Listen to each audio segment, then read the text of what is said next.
हाँ तो साथियों, आज मैं fourth grade 1 year waiting rule के लिए बहुत ही पॉजिटिव खबर लेके आया हूँ, जिसे सुनकर आप लोग कहोगे वाह मजा आ गया। यानी कि हमारा 1 ईयर वेटिंग रूल बहुत जल्द ही लागू होने जा रहा है। इसकी जानकारी मैं आज स्वयं 4 अगस्त 2026 को सेक्रेटरीट जाके लेके आया हूँ। और हमारे पास जो पहले सूत्रों से खबर आई थी कि कोई टीम बनी है 3 लोगों की, तो ये सच खबर थी। एक्चुअल में सेक्रेटरीट के अंतर्गत 3 अधिकारियों की टीम बनी हुई है। हमारे इस 1 ईयर वेटिंग रूल पर मंथन चल रहा था। अब उसी की जानकारी के लिए मैं वहां गया, तो मैं वहां अधिकारी महोदय के साइड वाला एक रूम है, उसमें एलडीसी या अनुभाग अधिकारी है, वो उनसे मिला। उनसे मेरी वार्ता लगभग 30 से 35 मिनट हुई। मैंने जब उनसे पूछा कि सर इसमें ये रूल लागू होगा या नहीं, तो पहले तो बोले कि कौन सा वाला। फिर मैंने उनको बताया 1 ईयर वेटिंग रूल जो फोर्थ ग्रेड में हम लोगों को चाहिए। फिर इस पर थोड़ी देर मैंने उनको ये भी बताया कि मैंने साहब चतुर्थ श्रेणी में जो प्रक्रियाधीन भर्तियों में इसे लागू करो। और मैंने ये भी बताया कि चतुर्थ श्रेणी के अंतर्गत जो दिव्यांगों के लिए प्रक्रियाधीन भर्तियों में उसको लागू कर दिया गया है। उसको उन्होंने अपने उस पर खोला, उसको भी देखा। फिर मैंने कई सारे उदाहरण भी दिए उनके लिए। और मैंने उनसे फिर ये पूछा, सबसे अच्छी बात, कि साहब ये बताओ मुझे ये लागू होगा या नहीं होगा। तो उनका जो मत था वो ये था कि आपका जो ये नियम है, एक्चुअली रूल के आधार पर देखा जाए तो इसे हम लागू नहीं कर सकते हैं। लेकिन सबसे अच्छी खबर ये कि अभी निकाय चुनाव आने वाले हैं, तो निकाय चुनाव के कारण से ये न्यूज हमारी जो आज तक चैनल पे चली थी, उस आज तक चैनल के चलने के माध्यम से ये खबर सभी अधिकारियों एवं मंत्रियों तक पहुंच गई, जिसके कारण अफरा तफरी मची हुई है। और ये शब्द उन्होंने स्वयं कहे कि यार तुमने तो इस न्यूज को आज तक पर भी चलवा दिया। तो इसलिए मैं शरद जी का भी बहुत बहुत आभार व्यक्त करता हूं, जिन्होंने इन ऊंचाइयों तक हमारी खबर को पहुंचा के हमें बहुत बहुत लाभ प्रदान किया।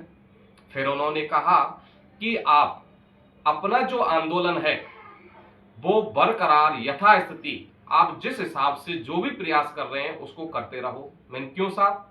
तो उन्होंने कहा कि आपका जो नियम है ये लागू होने वाला है, क्योंकि जो निकाय चुनाव आ रहे हैं उन निकाय चुनावों पर यदि इसे हम लागू नहीं कर पा रही है सरकार, तो इसका बहुत बुरा असर पड़ेगा। इसलिए सरकार चाह रही है अब कि इस नियम को हम निकाय चुनाव से पहले पहले लागू करें। तो फिर मैंने कि इसके लिए उन्होंने कहा कि जो भी आपके प्रयास चल रहे हैं स्तर पर, उन प्रयासों को यथावत चलने दो, जिससे माहौल गर्माता रहेगा और सरकार पर दबाव बनेगा। तो मैं सभी भाइयों से अब यह कहना चाह रहा हूं। फिर मैं शरद जी के पास भी गया, उनसे भी विचार विमर्श किए।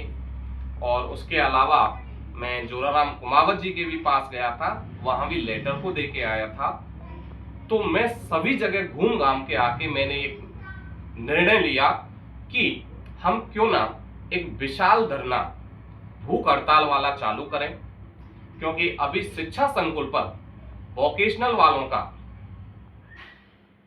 भूख हड़ताल वाला धरना चल रहा है।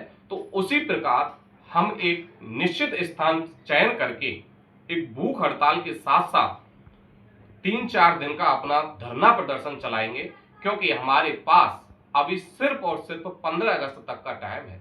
उसके बाद आचार संहिता लग जाएगी और आचार संहिता लगने के बाद फिर मामला हमारा स्लो हो जाएगा, क्योंकि हम कुछ नहीं कर पाएंगे।